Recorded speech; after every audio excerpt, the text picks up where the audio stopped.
Beginilah nasib seorang muslim yang berani meninggalkan ibadah sholat. Orang yang meninggalkan sholat, ia akan mendapatkan 15 siksaan, baik di dunia, saat mati, saat di alam kubur, dan saat di akhirat.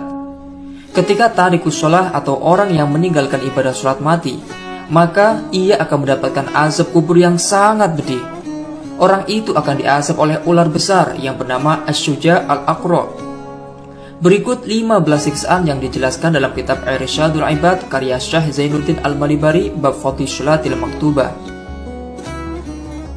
Orang yang berani meninggalkan sholat, maka dia akan menerima 6 jenis siksaan selama hidup di dunia. Siksaan yang pertama, umurnya tidak berkah. Siksaan yang kedua, tanda kesolihan menghilang dari wajahnya. Siksaan yang ketiga, amal baiknya tidak mendatangkan pahala.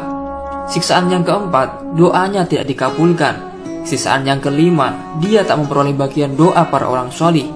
Dan siksaan yang keenam, dia akan banyak dibenci orang-orang. Tidak hanya siksaan dunia, orang yang berani meninggalkan sholat juga akan mendapatkan 3 siksaan saat waktu kematiannya. Siksaan yang pertama, ia akan mati dalam keadaan hina. Siksaan yang kedua, ia akan mati dalam keadaan kelaparan. Dan siksaan yang ketiga, ia akan mati dalam keadaan kehausan. Menyedihkannya lagi, rasa haus saat kematian itu begitu dahsyat. Andaikan orang yang meninggal itu meminum air lautan pun, tentu tak akan bisa menghilangkan rasa haus saat kematian itu. Na'udzubillah min dzalik. Kemudian saat di alam kubur, orang yang meninggalkan sholat juga akan mendapatkan 3 siksaan lagi ketika sudah ada di alam kubur. Siksaan yang pertama, kuburannya akan menyempit. Ia akan menerima himpitan kubur yang dahsyat hingga menyebabkan tulang-tulang rusuknya remuk saling bersimpangan. Tidak hanya itu, siksaan yang kedua ini bikin merinding, di mana lubang kubur orang yang meninggalkan sholat akan dilalap api membara. Mayit ini akan hidup di alam kubur bersama api-api panas yang menyakitkan. Selama di alam kubur, orang yang semasa hidup meninggalkan sholat juga akan menerima siksaan yang ketiga, yaitu orang itu akan menjumpai ular besar yang bernama Asy-Syuja' al-Aqra'. Ular besar ini adalah ular yang diutus Allah SWT untuk mengazab orang yang semasa hidup berani meninggalkan sholat. Ular ganas ini tidak belas kasihan dalam menerkam orang-orang yang telah mendurhakai Allah SWT. Azab ini adalah sebagai balasan terhadap orang-orang yang menyepelekan kewajiban sholat 5 waktu. Selanjutnya, setelah dibangkitkan dari kubur, orang yang berani meninggalkan sholat juga akan mendapatkan 3 siksaan pedih lagi.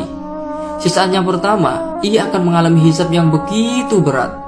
Siksaan yang kedua, ia akan dibenci oleh Allah SWT. Kemudian siksaan yang terakhir yang tidak kalah dahsyatnya adalah ia akan dimasukkan ke dalam kobaran api-api neraka. Orang yang meninggalkan sholat semasa di dunia, ia akan diazab neraka dengan azab pedih bersama para ahli maksiat lainnya. Na'udzubillah min dzalik.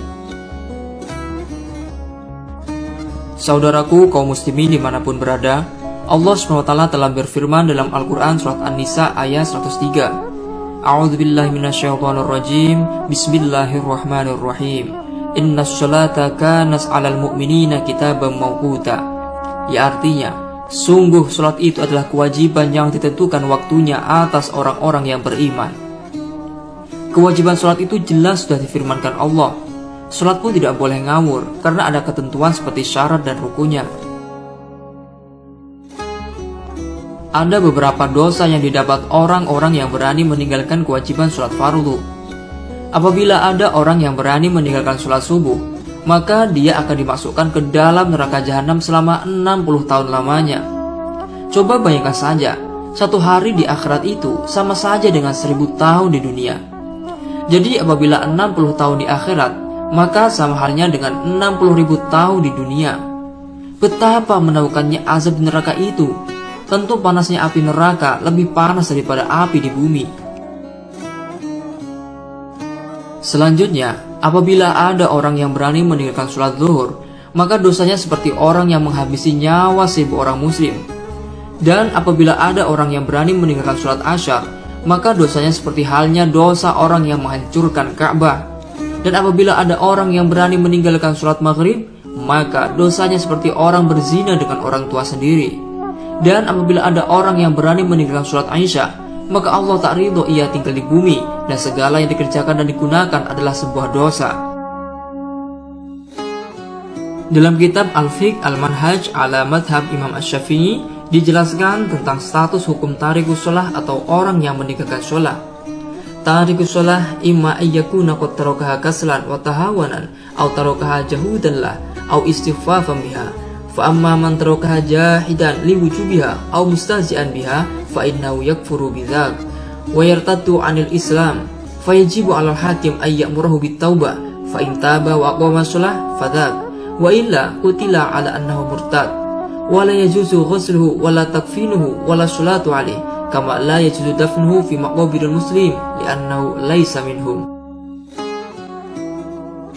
Ya, artinya orang yang meninggalkan sholat ada kalanya karena ia malas dan berleha-leha, ada kalanya karena ia membangkang dan menyepelekan.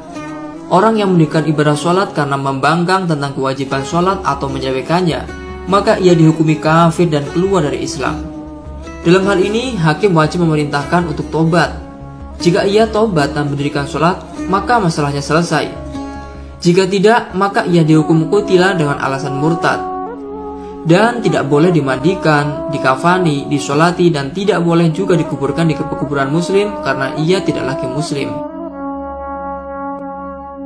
Wa amma in tarakaha kaslan wa huwa ya'taqidu wujuba fa innahu yaklifu min qablil hakim bi qada'iha wa taubah amma ma'siyati tark fa in lam yanhad ila qada'iha wajaba qaslahu haddan ya'tabiru musliman. Sementara orang yang meninggalkan sholat karena malas, namun ia tetap meyakini akan kewajiban sholat, maka hakim wajib menyuruhnya untuk mengqadha sholat dan bertobat. Jika ia tetap enggan, maka ia dihukum qatl sebagai bentuk had, namun statusnya masih tetap muslim. Semoga kisah ini bermanfaat dan bisa memotivasi kita agar tidak gegabah meninggalkan ibadah sholat fardu. Amin. Terima kasih. Wallahu a'lam bishawab.